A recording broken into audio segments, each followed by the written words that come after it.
안녕하십니까, 소아청소년과 전문의 표진원입니다. 이번에는 영유아기의 호흡기 질환에 대해서 말씀드리도록 하겠습니다.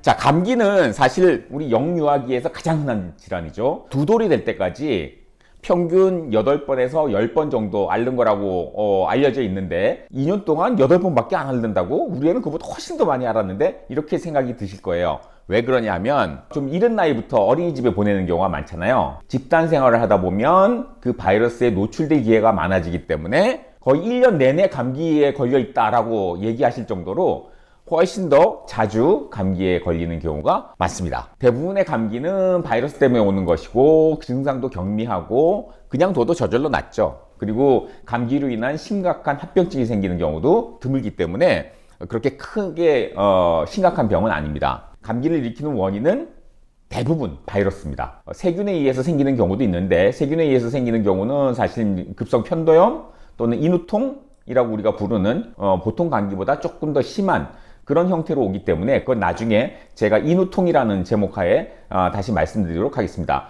우리가 통상적으로 얘기하는 감기라고 하는 것은 그냥 대부분 다 바이러스 때문에 생긴다라고 생각하시면 돼요. 처음에 이제 콧물이 나오죠. 처음에 나오는 콧물은 대개 맑은 콧물, 맑은 물처럼 이렇게 흐르다가 좀 하얘지다가 나중에 이제 더 누렇고 진한 고름 같은 콧물로 이제 바뀌게 되죠. 처음에 감염이 되면 이 바이러스에 대응하기 위해서 우리 코 점막에 있는 염증 세포들, 백혈구들이죠. 이 백혈구에서 염증 물질들이 분비가 됩니다. 이 염증 물질들이 코에서 이제 분비물도 많이 나오게 하고 그래서 맑은 코가 이제 막 흐르게 되죠.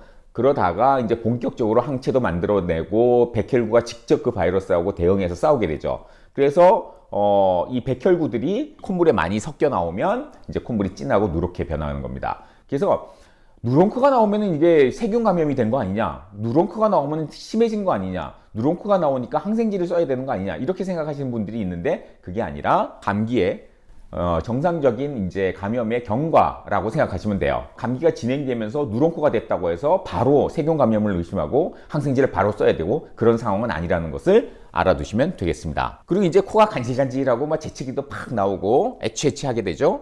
그리고 열이 나는데 통상적인 감기에서는 아주 고열은 안 나요. 보통은 38.3도에서 38.9도 사이에 미열이 나는데 보통 저녁 때 많이 납니다. 우리 애는 지금 감기에 걸렸는데 밤만 되면은 열이 나요 라고 걱정스럽게 얘기를 하시는데 심하지 않은 경우에는 그게 밤에만 열이 나거든요. 왜 그러냐면 하루 중에도 이렇게 변하는 리듬이 있어요. 사람이 저 예전에 그 원시 시대부터 어땠습니까? 우리 사람은 이제 주행성 동물이니까 낮에 나가서 사냥도 하고 동굴에서 아이를 돌보고 하는 게 다 그런 활동들이 다 낮에 벌어지는 일이었잖아요. 그리고 이제 해가 지면은 이제 잠을 자고 휴식을 취하고 다시 해가 뜨면 나가서 활동을 하고 이런 생활을 하면서 진화를 해왔기 때문에 우리 몸은 사실 해가 뜨면은 여러 가지 스트레스 호르몬들이 확 분비가 됩니다. 그래서 그 스트레스 호르몬들이 확 분비가 되면서 우리 몸이 웬만큼 아파도 증상이 이렇게 스트레스 호르몬에 가려져서 활동하는데 큰 지장이 없게끔 우리 몸이 그렇게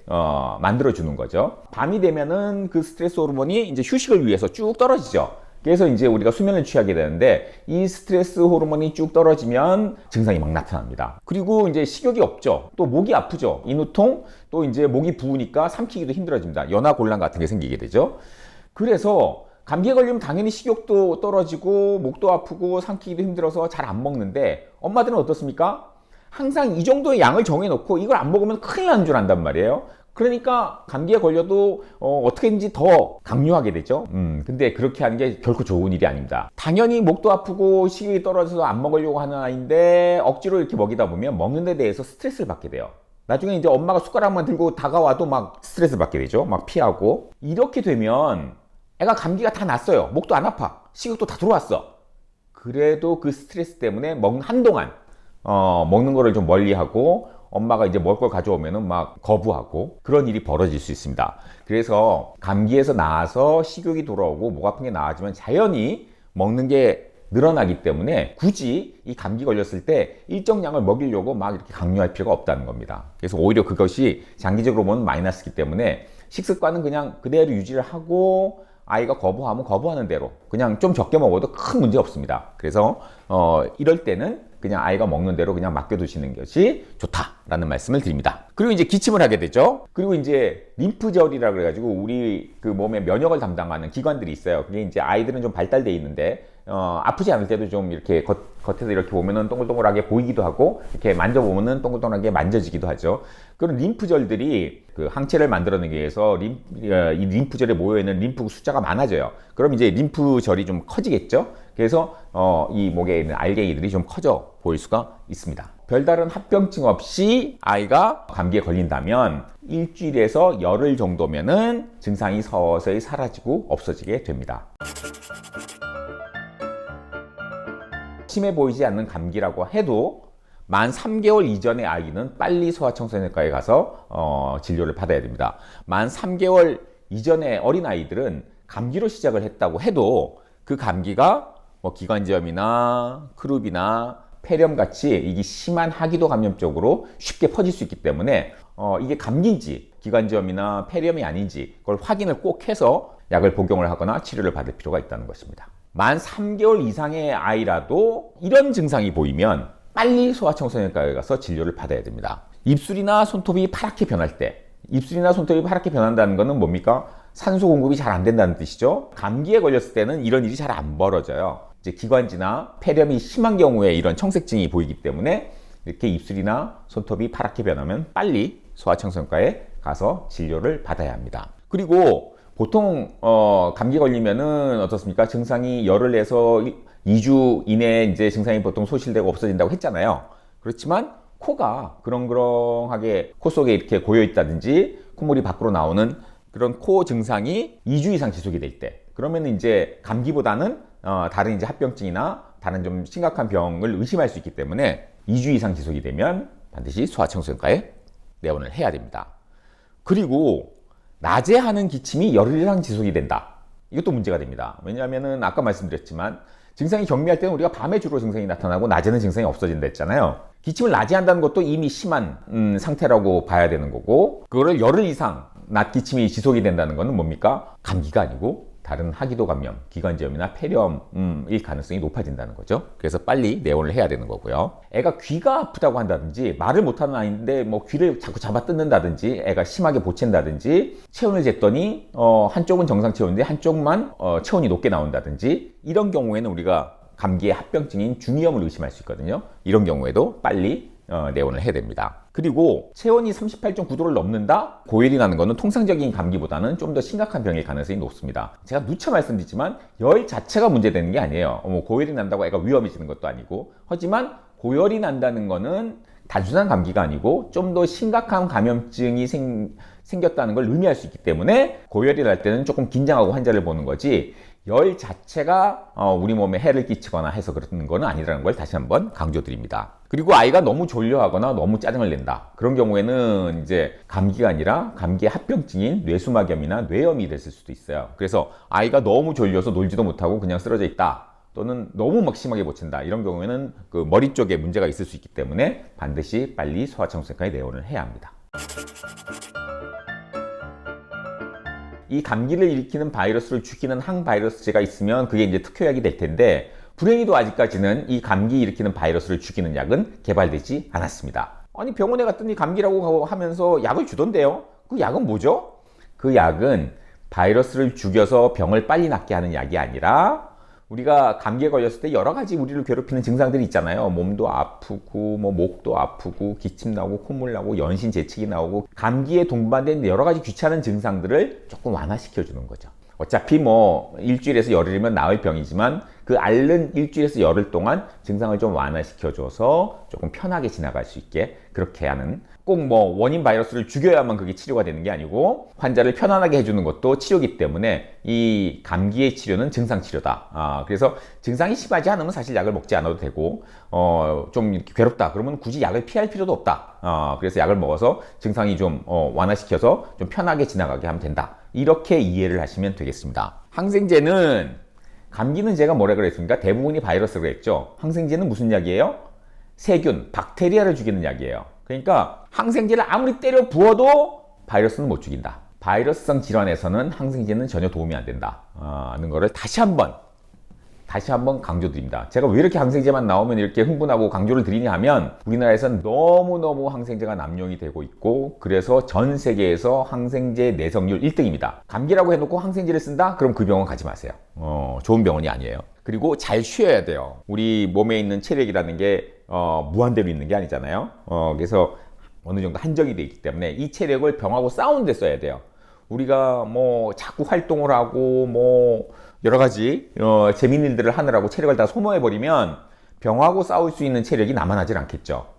어른들이야 뭐 출근해서 어쩔 수 없이 일을 해야 되는 상황이라면 뭐 어쩔 수 없이 약을 먹고 증상을 어떻게든지 좀 눌러놓고 일을 해야 되겠지만 우리 아이들 같은 경우에는 사실 감기에 걸려가지고 애가 힘든데 굳이 뭐 어린이집을 보낸다, 유치원에 보낸다, 학교를 보낸다 그럴 필요 없어요. 그러니까 아플 때는 쉬게 하는 것이 가장 좋습니다. 그리고 여러 가지 분비물을 많이 만들어내서 이 바이러스들을 밖으로 내보내야 되잖아요. 이 분비물을 만들 때 필요한 것이 수분입니다. 그래서 수분이 부족해지면 안 돼요. 그래서 감기에 걸렸을 때는 평소보다 수분 섭취를 많이 해야 된다는 걸 알아두시고요. 그리고 이제 열이 우리 몸에 해가 되진 않지만 너무 고열이 나는 거는 우리 또 체력 낭비이기 때문에 열을 1도 올리는데 얼마나 많은 칼로리가 쓰이겠어요. 그래서 그 에너지 낭비를 줄이기 위해서 우리가 해열제를 쓰게 되는데 보통 기준이 38.5도입니다. 38.5도 이상 열이 나는 거는 사실 뭐 병하고 싸우는데 크게 도움이 안 되기 때문에 38.5도가 넘으면 우리가 해열제를 써서 살짝 이렇게 낮춰주게 되죠. 가장 유명한 해열제는 뭐 타이레놀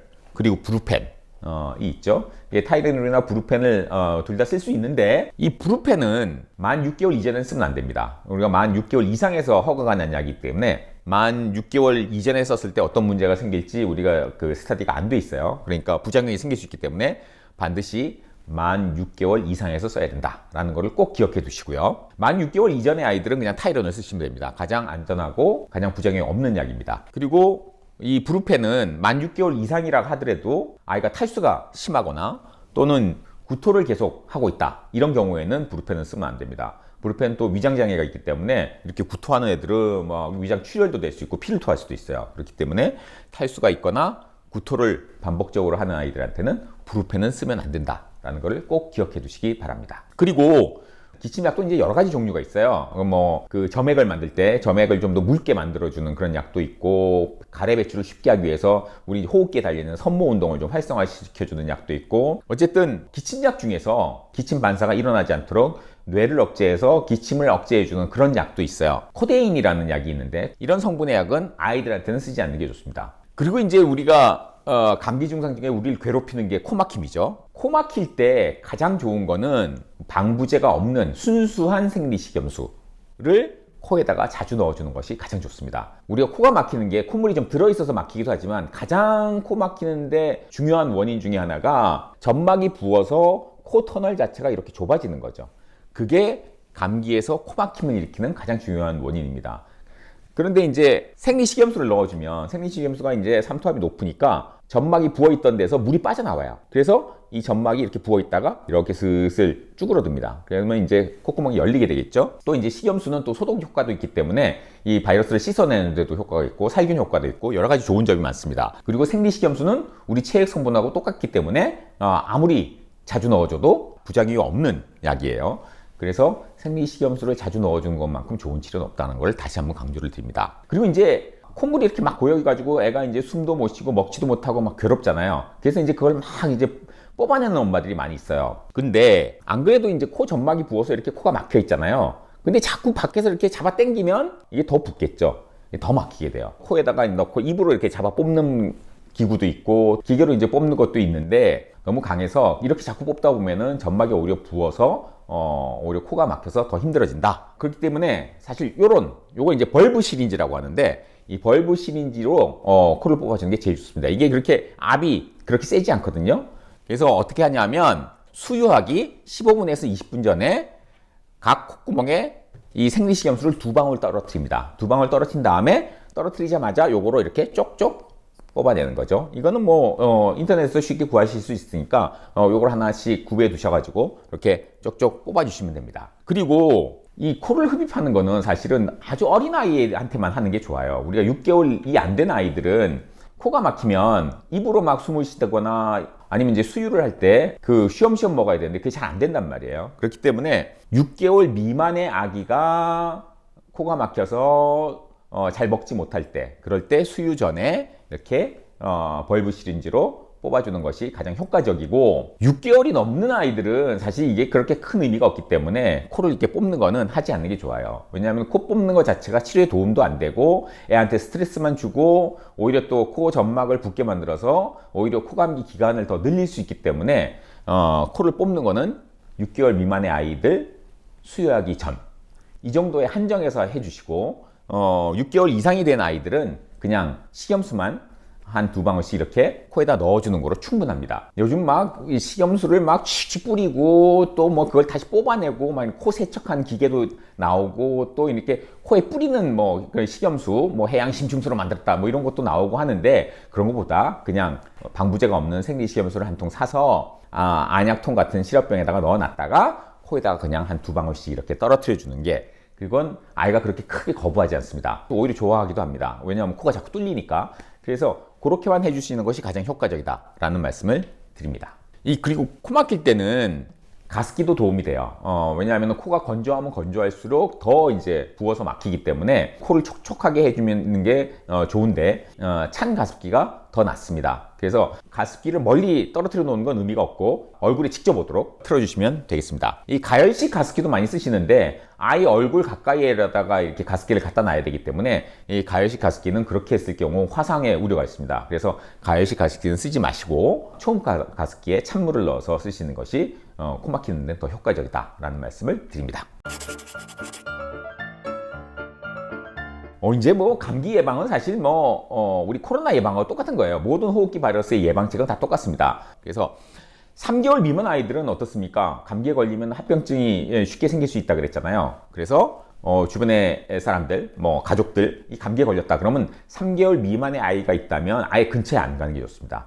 아예 방을 따로 쓰고 그 방에 들어가지도 않는 게 좋아요. 특히나 형제가 있는 경우에 큰애가 감기에 걸리면 이 감기를 어떻게 쓰는지 동생한테도 옮기려고 평소에 쳐다보지도 않던 어린 동생한테 더 가까이 다정한 척하고 가까이 가서 막 뽀뽀하려고 그러고 막 그렇습니다. 대개 이제 신생아가 감기 걸려서 오는 걸 보면 엄마가 감기에 걸리셨거나 아니면 형제가 감기에 걸린 경우가 많아요.